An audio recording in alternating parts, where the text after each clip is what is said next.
Hariho igihugu cyiza cyane gituwemo n'abanezerewe, ntabwo batinya bomba atomike, baririmba indirimbo zishimwe.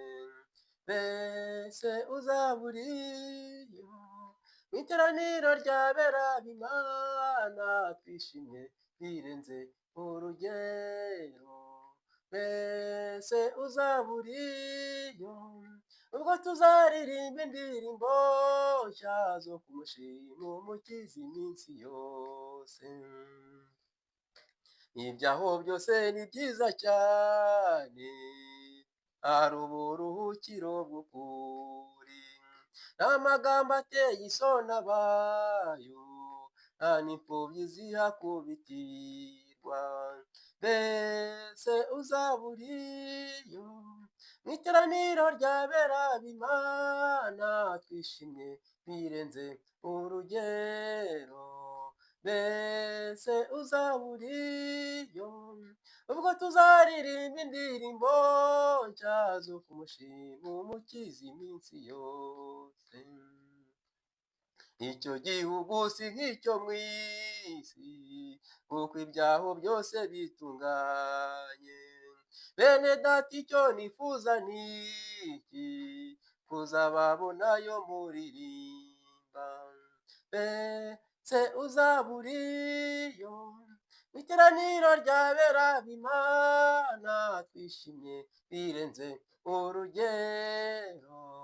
Mbese uzaba uriyo ubwo tuzaririmba indirimbo nshya zo kumushima Umukiza iminsi yose.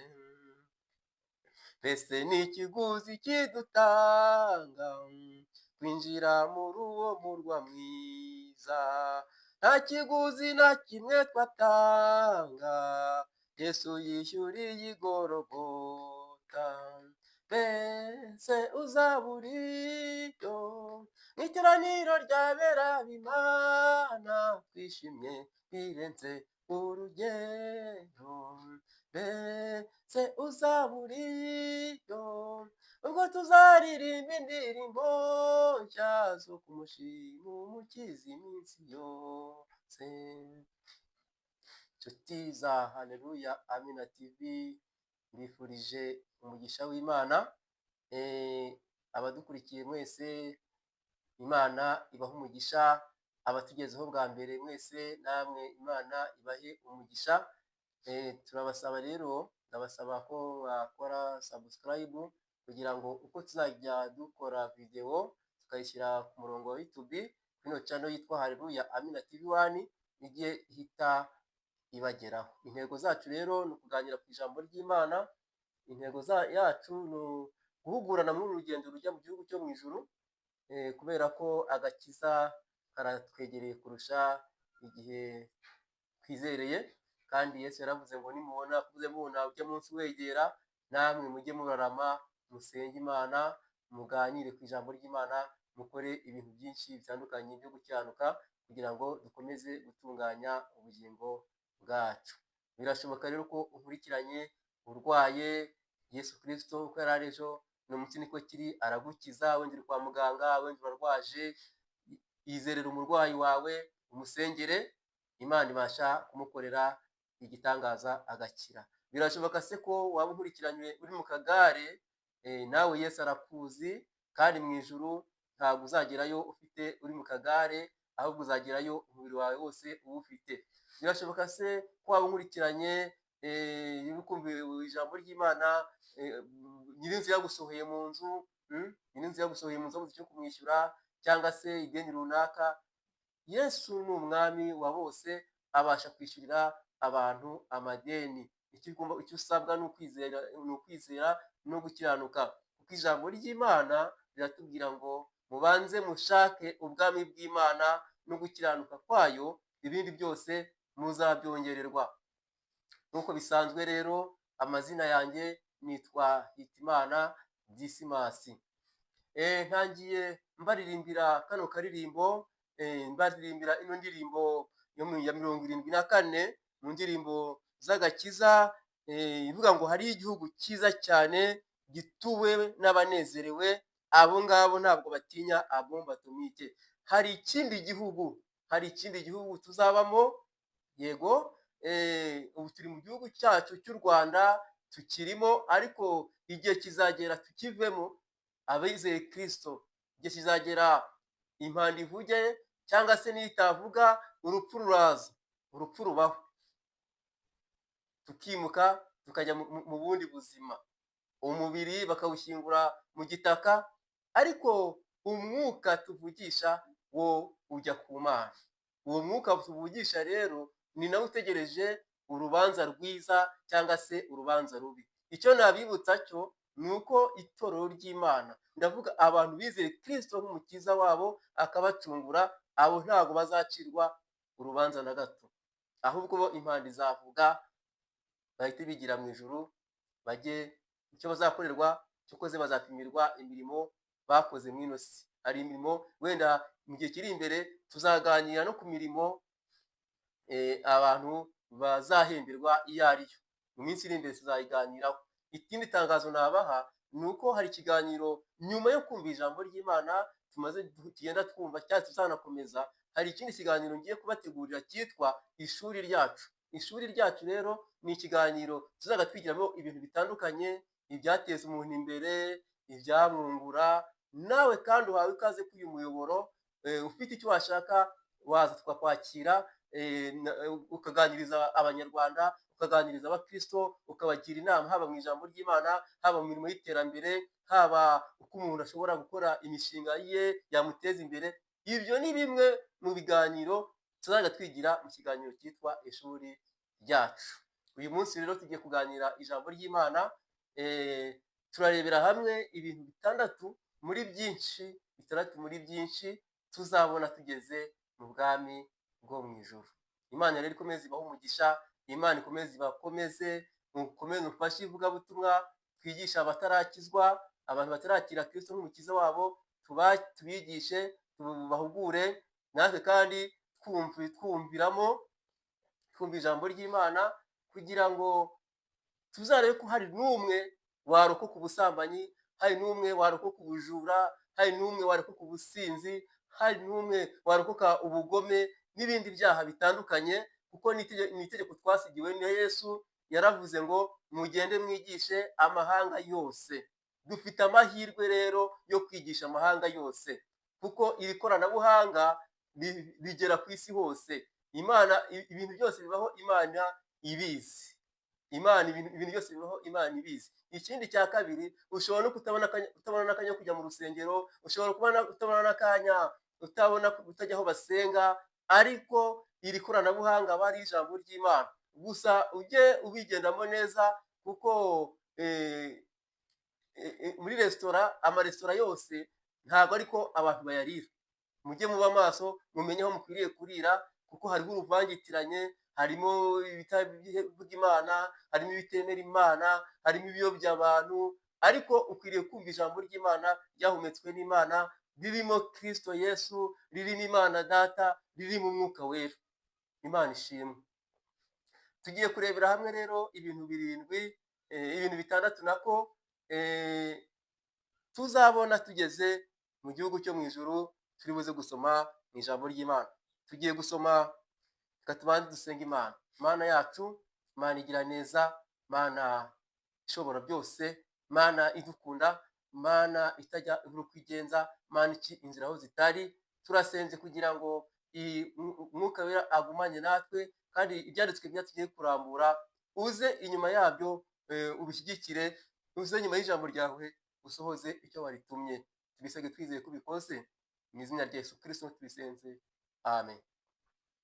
Tugiye gusoma hano mu gitabo cy'ibyahishuwe, yahishuriwe Yohana, ibice byaho ni 22. Turasoma umurongo waho wa mbere tugeze ku wa 4, tuze gusoma n'umurongo waho wa 10 tugeze ku umurongo wa 12. Turasoma umurongo wa 10, wa 11, wa 12 tugeze ku wa 15. Dusome mu izina rya Yesu. Anyereka uruzi rw'amazi y'ubugingo rubonerana nk'isarabwayi, ruva ku ntebe y'Imana n'umwana w'intama, rutembera mu nzira nyabagendwa hagati. Hakurya no hakuno y'urwo ruzi hariho igiti cy'ubugingo cyera imbuto z'uburyo 12, cyera imbuto z'uburyo bumwe bumwe uko ukwezi gutashye. Ibibabi byacyo byari yo gukiza amahanga. Nta muvumo uzabaho ukundi, ahubwo intebe y'Imana n'umwana w'intama izaba muri urwo rurembo, kandi imbata zayo zizayikorera, zizabona mu maso hayo, izina ryayo ryanditswe mu ruhanga rwazo. Nta joro rizabaho ukundi, kandi ntibazagomba kumurikirwa n'itabaza cyangwa kuvirwa n'izuba, kuko umwami Imana izabavira, kandi bazahora ku ngoma iteka. Umurongo wa 10 handitse ngo, kandi arambwira ati, amagambo y'ubuhanuzi bw'iki gitabo ntuyazigame ngo uyagire ubwiru, kuko igihe kiri bugufi. Ukiranirwa agumye akiranirwa. Uyu murongo tuwusubiremo neza. Igihe kiri bugufi kugira ngo ukiranirwa agumye akiranirwe, uwanduye agumye yandure, uwanduye umutima agumye yandure, umukiranutsi agumye akiranuke, uwera agumye yezwe. Dore ndaza vuba, nzanye ingororano, kugira ngo ngororere umuntu wese ibikwiriye ibyo yakoze. Ndi Alufa na Omega, itangiriro n'iherezo. Hanze hazaba ndi Alufa na Omega. Hahirwa abamesera ibishura byabo, kugira ngo begere cya giti cy'ubugingo.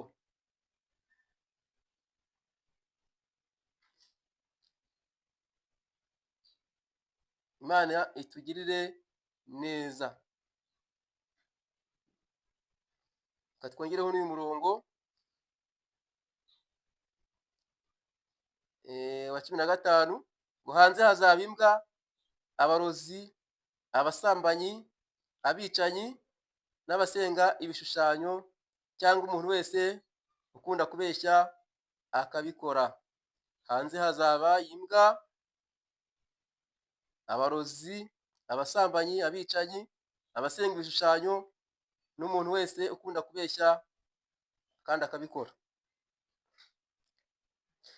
Turangirize mu Byahishuwe 19 umurongo wa 7, handitse ngo, tunezerwe twishime twihimbaze, kuko ubukwe bw'umwana w'intama busohoye, umugeni we akaba yiteguye, kandi ahawe kwambara umwenda w'igitare mwiza urabagirana utanduye.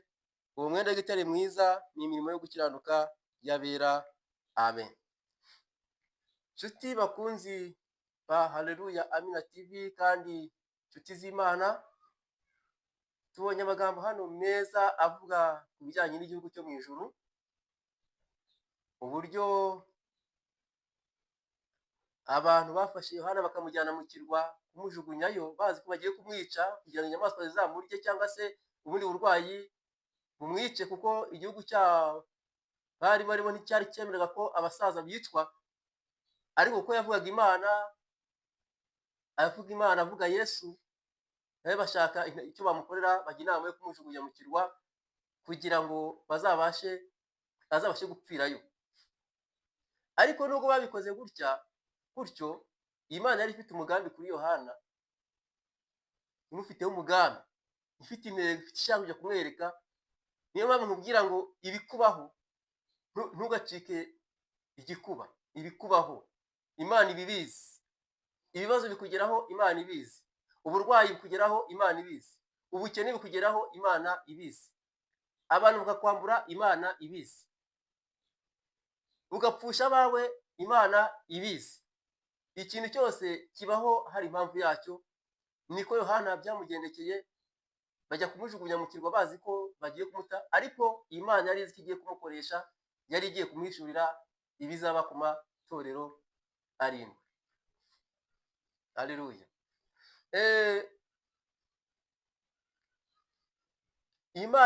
Imana iramutembereza, imwereka igihugu cyo mu ijuru.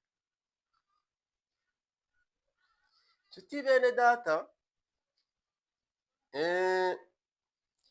yaramutembereje, imwereka ururembo, imwereka umurwa, imwereka ibizaba byose kugira ngo azabyandike abyoherereze amatorero.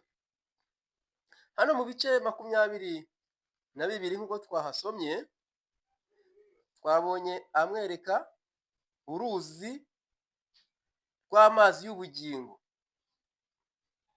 rubonerana nk'isarabwayi. Natangiye ndirimba ivuga ku gihugu cyo mu ijuru, ukuntu ari igihugu cyiza, ukuntu batinya bomba tumyike, ukuntu ibyaho byose ari byiza. Ubuzima bwo mu isi butandukanye n'ubwo mu ijuru, imibiri yo mu isi itandukanye n'imibiri yo mu ijuru, ibintu byose ibyo ku isi bitandukanye n'ibyo mu ijuru. Aha ngaha Yohana marayika yamweretse uruzi rw'amazi y'ubugingo rubonerana nk'isarabwayi. Arongera amwereka igiti nacyo cyera imbuto 12 mu mwaka, buri kwezi cyera urubuto, buri kwezi cyera urubuto rushyashya, buri kwezi cyera urubuto rushyashya. Ibyo natwe nibyo tubikiwe, tuzabibona tugeze mu gihugu cyo mu ijuru. Ahubwo icyo usabwa ni iki? Ni ukuba maso ugaharanira kuzajyayo, kuko twabonye mu ijambo ry'Imana ngo uwanduye agumye yandure, uwejejwe agumye yezwe. Ayo magambo ntago arasohora, ayo magambo azasohora igihe impanda izaba yavuze, niba hazavuga ngo uwejejwe ntagumye yezwe, uwanduye ntagumye yandure. Kandi byose Yohana yarabishuriwe. Ndetse arakomeza aravuga ngo ndaza vuba nzanye ingororano kugira ngo mbashe kugororera buri wese ibimukwiriye. Imana tugire neza. Yesu araje, Yesu ari hafi. Komeza icyo ufite hatagira ugutwara ikamba ryawe. Wa mugabo we, wa mubyeyi we, wa mudamu we, wa muntu w'Imana, komeza icyo ufite, komeza wihangane, komeza urwanye intambara nziza, komeza uneshe ikibi cyo kunesha icyiza, ahubwo icyiza kineshe ikibi. Kuko tubonye ko abatazaba mu ijuru ari aba bakurikira, ngo hanze hazaba imbwa, abarozi, abasambanyi, abicanyi, abasenga ibishushanyo, ababeshya n'abakunda kubeshya bakanabikora.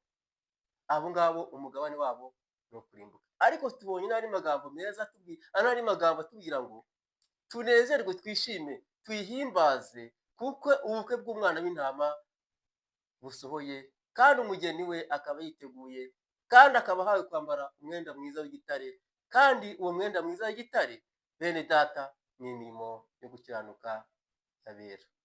Imana itugiriye neza, kandi Imana igiye kuzagira mu cya gihugu cyo mu ijuru amahoro. Imana ikomeze kutwuzuza umwuka wayo, kandi natwe dukomeze kugendera mu ijambo ry'Imana, dukomeze kugendera muri Kristo, kuko Yesu Kristo wenyine niwe nzira y'ukuri n'ubugingo. Imana idufashe. Nari maze kuvuga ibintu bibiri tuzabona mu bwami bwo mu ijuru tugezeyo. Navuze uruzi rw'amazi y'ubugingo, igiti cy'ubugingo cyera imbuto 12 buri kwezi kumwe, umwaka kikaba cyera 12. Tuzabonayo n'intebe y'Imana, ikindi tuzabonayo cya kane ni intebe y'umwana w'intama ari we Yesu Kristo. Icya gatanu tuzabonayo ni umunsi udasanzwe, umunsi uzaba atari amanywa, umunsi uzaba atari ijoro, umunsi azaba atari izuba, umunsi azaba atari ukwezi. Ni umunsi umwe udasanzwe, umunsi utazagira itariki ngo kuwa mbere, kuwa kabiri, kuwa gatatu, kuwa kane. Oya, ni umunsi udasanzwe. Uwo munsi nawo tuzabona, uzagera azahita awibonamo. Ni umunsi utazagira iherezo. Imana ikomeze kubana natwe. Ikindi cya gatandatu tuzabona mu ijuru ni ubukwe budasanzwe. Hano mu isi tujya tubona ubukwe, tukabona ubukwe, ariko hari igihe ujya mu bukwe ukaba wataha utananyoye, hari igihe ujya mu bukwe ukaba wataha utabonye n'icyo wicaraho. Ariko mu ijuru tuzicara, mu ijuru tuzanezerwa, mu ijuru tuzanywa. Serivisi yaho ntabwo ari nk'iyo mu isi. Abamarayika, Imana Data, Yesu Kristo nibo bazaba barimo kudusereva, nibo bazaba bari kuduhanagura amarira, ayo marira urimo kurira, izo ntambaro urimo kurwana, niba ubyihangana, niba ubasha kunesherezamo, Yesu azaguhanagura amarira. Imana itugirire neza. Yohana rero abona habaye ubukwe, abantu banezerewe. Tunezerwe, twishime, tuyihimbaze, kuko ubukwe bw'umwana w'intama busohoye, kandi umugeni we ahawe kwambara umwenda mwiza w'igitare urabagirana utanduye. Uwo mwenda w'igitare mwiza ni imirimo yo gukiranuka y'abera. Imana rero ibaha umugisha, dukomeze guharanira gukiranuka, ukiranuka ufasha abakene, ukiranuka ufasha imfubyi, ukiranuke usura abarwayi, ukiranuke usengera abari mu mazu y'imbohe, ukiranuke ukunda n'abanzi bawe. N'abanzi bawe bakunde. Umwanzi wawe natanagusuhuza, wowe umusuhuze. Umwanzi wawe natakugaburira, wowe umugaburire. Bibiliya ivuga ko icyo gihe uzaba usa nkaho umurunzeho amakara. Murakoze kumvira ijambo ry'Imana rero, kandi icyo ngusaba cya nyuma, wibuke gukora subscribe, wibuke koherereza n'abandi kuri WhatsApp, uboherereze iki cyigisho, kugira ngo hari turebe ko ijambo ry'Imana rizagira icyo rikora mu mitima yacu. Reka dusenge. Imana turagushimye, tugushimiye ijambo ryawe twumviye aha ngaha kuri uyu murongo.